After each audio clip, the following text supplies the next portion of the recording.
What's up everybody, it's Amaya. So today's video is going to be a tutorial, and not only is it going to be a tutorial, it is going to be a flashback tutorial. So I don't know if you guys have seen this type of video before. Some people do like a flashback Friday, stuff like that, but basically this is where you flashback to a product that you maybe used to really love. A lot of times it's eyeshadow palettes, or one that you haven't used in a while, or one that used to be really hyped up that you're just kind of trying out again. And I just thought this was such a cool idea. So the first palette that came to my mind was the Morphe 35O palette, but then I thought that specific palette has been hyped up a lot.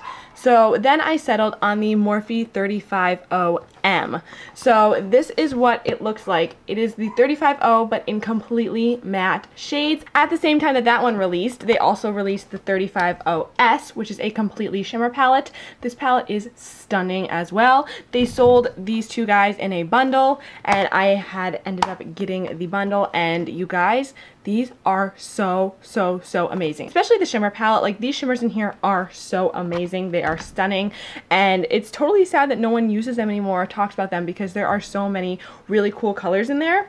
But I decided to go for the 35OM today. I really wanted to do an all matte eye look, and I'm really happy with how this one came out. It's kind of like a dark reddish, purplyish, smoky sort of eye. While using this palette, I wanted to do something that was a little bit different than the other looks I've done with my 35O palettes. I think I've used these guys in a tutorial or two before, but I feel like I haven't done a look quite like this. So I thought this would be a fun way to kind of use these in kind of an updated tutorial, something that's really popular now, this type of like reddish, smoky look, and still use an older palette. So right before we get into the video, make sure to check out my Instagram and Twitter, which are right over here. All my other social medias will be in the description box below, as well as these ones, so be sure to check those out as well. And without further ado, let's hop right into the tutorial. Well, hello everyone. So I'm going to get started by priming my eyes with my Smashbox eyeshadow primer. Whatever eyeshadow primer you would like works. And then I'm going to be taking my e.l.f. Smooth Matte Liquid Eyeshadow. I think this is in the shade Nude Linen. I'm just going to be using that as a base for my eyeshadow. This was my first time trying it out, and I actually really liked it. It worked really well.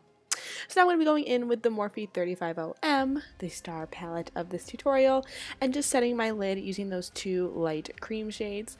Then I'm going to be going in with this nice light brown and taking this on a Morphe M504 brush and just using this as my transition shade. It's just basically your standard light peachy brown shade, and I'm just buffing that all into the crease. Then I'm going to be going in with this more orangey, yellowy sort of brown, and with that same brush, I'm just doing the exact same thing, building this up in the crease and diffusing it, buffing it everywhere basically. As you can see, I'm really making sure to blend this shade because I don't want it to stand out too much.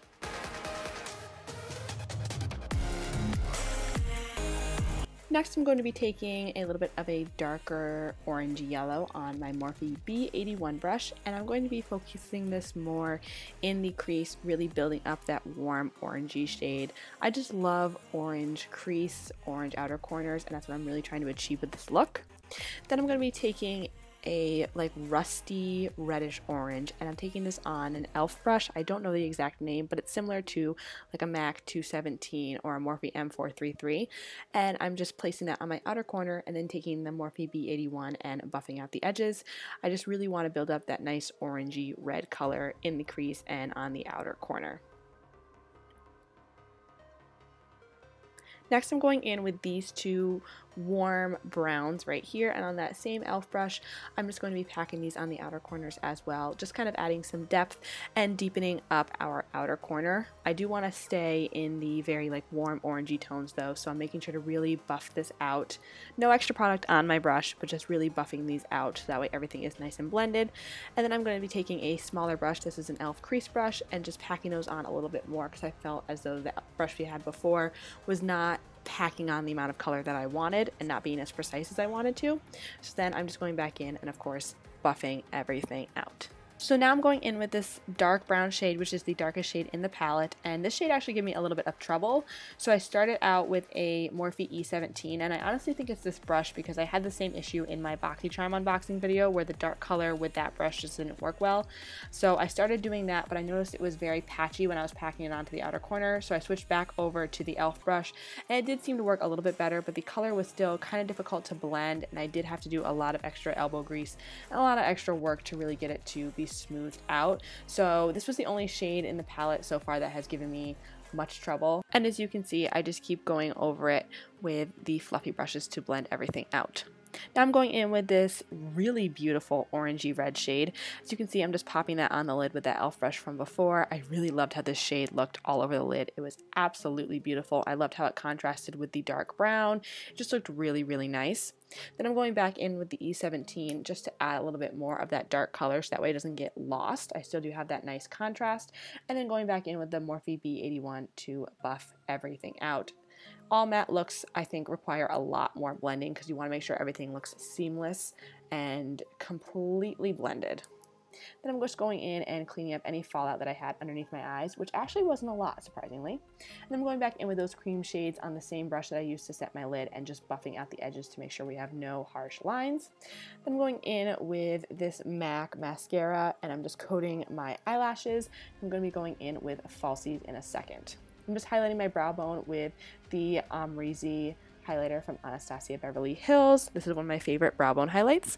So these lovely lashes that I am popping on are from Baddington Lashes. They are the Monroe 3D Silk Lashes. I got these in a BoxyCharm, and while they are slightly difficult to apply, they are definitely one of my favorite lash styles that I've been using lately. I just really like how they look on my eyes. So now for the skin, I did already prime my face before I started my eyes with the Benefit Professional and the Hourglass Veil Primer. So I'm just adding a little bit of glow with the L'Oreal Magic Lumi Primer, which is one of my favorite glowy primers. I want to go for a nice glowy look today. Then for foundation, I'm using the Makeup Forever Ultra HD Foundation and the Wet n Wild Photo Focus Foundation. This combo will give you the most flawless looking skin in photographs. I'm not even joking. It's insane. I love using this combo. Then I just sprayed my face with a little bit of the Smashbox Photo Finish Primer Water, and then I'm blending all that foundation in with my Morphe sponge. So you can see this foundation combo is so beautiful, and like I said, if you want to look good in photos, this is the combo you go for. So now for concealer, I'm using my Catrice Liquid Camouflage Concealer, also one of my favorites. This is a waterproof concealer, and I really do feel like it lives up to that claim. It stays for a very long time. And then just adding a little bit of brightness with my ColourPop No Filter Concealer. I'm spraying my sponge with a little bit more of the Smashbox Primer Water because I don't want anything to be too cakey, and the ColourPop concealer can tend to be a little bit hard to blend because it dries fast. So if you're having any trouble blending your concealer, just spray your sponge with a little bit of setting spray or a little bit of a facial mist, and that will definitely help you blend everything out. That's what I'm doing here, just making sure everything is nice and blended and seamless as always. Now I'm going in with a little bit of cream contour. This is the Wet n Wild Photo Focus Concealer in their darkest shade. I think it's Deep. I think that's what it's called. It's either Deep or Cocoa or something like that. It's the darker shade that they have. And then I'm going in with my Real Techniques Highlight and Contour Sponge just to blend all of that out. I really have been enjoying cream contouring lately. So now I'm going to be going in with one of my favorite powders. It's an OG favorite, and this is the Coty Airspun in Extra Coverage Translucent. Honestly, if my under eyes ever feel a little too bright, I will go in with this powder, and while it doesn't darken them necessarily, it just tones it down a little bit, and it really does set your concealer so nicely. I find that if you don't use too much of it, you don't get a lot of flashback either, which is really nice. Now I'm going in with the Physicians Formula Butter Bronzer, and I'm just blending that onto my face with this e.l.f. tapered powder brush. Pointed powder brush, something like that. One of my favorite brushes for bronzer, and I'm just lightly setting the cream contour that we did, and then I'm taking this I think it's the micro contour brush from e.l.f. as well, just to kind of put some bronzer on my nose. I'm not contouring or anything, just bronzing it up. Now I'm going in with the Essence Satin Touch blush in the shade Satin Love, and I'm taking this Luxie blush brush and just popping this on my cheeks. I'm still trying to get myself to love this blush, you guys, but you know what? I just don't know what it is about it. I just don't love it.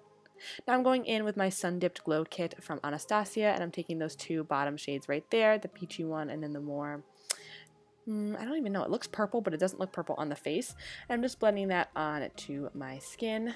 Anastasia highlighters are not my most favorite, but they still do look gorgeous, and I was really happy with how they were working today. I find that if I blend them out a lot, they work better. Then I'm going in with my Anastasia Amaya highlighter, which is my favorite Anastasia highlighter, and just adding a little bit of that onto the tops of the cheeks, the nose, all that good stuff. And I'm going to be going back in with my blush brush to blend everything out. Now for the lower lash line, I'm just taking all the shades in the order that we used them on our lids and putting that on our lower lash line. Again, I didn't want to take too much time on this part because it really is fairly easy. I'm just taking those shades, blending them all underneath, really buffing it out, really smoking it out. I love a smoky lower lash line. Then I'm just going back in with a clean brush just to make sure everything is nice and blended. And then I'm going in with Overboard liner from ColourPop to add a little bit of a bronzy, smoky lower lash line. I just think it looks really pretty with this look. Then I'm going to be putting a little bit of the Kat Von D tattoo liner to hide my lash band. You can't really see what I'm doing, I apologize. And then I'm just going to be setting my face with this Hard Candy 24-hour setting spray, which I've actually kind of grown to like. I wasn't sure how I felt about it at first, but I actually do like it. Then I'm just blending that all in with a sponge. Now I'm taking my Ofra Beverly Hills highlighter, which just recently broke, and I'm so sad about it. But anyways, I'm watching this and looking at how beautiful it is. I'm highlighting my inner corners like always, and then adding a little bit more of the Anastasia Amaya highlighter just to tie everything together. I don't want to look too bright. So for a little extra pop in the inner corners, I'm taking Urban Decay Heavy Metal Liner in the shade Midnight Cowboy. I thought it added a nice contrast with the all matte eye. Then I'm just going back in with the Photo Finish Primer Water and setting my face, and I'm going to be putting on some lower lash mascara. And I unfortunately didn't film the lip portion to this video. I just totally forgot, but I did a nude glossy lip. And yeah, that's basically it. So I will see you guys in a minute for the outro. Mwah! So that is it for this video, you guys. I hope you guys enjoyed it. Please give it a big thumbs up and subscribe if you haven't already. Let me know what you thought in the comments below. Let me know what type of palette you would like me to flash back to next, because this was such a fun tutorial and it's really making me want to dig in my bottom palette drawer and kind of see what else is in there. See what else is kind of floating around that I might not be aware of. And yeah, that's it for this video, and I will see you in my next one. Mwah. Bye. It's delicious.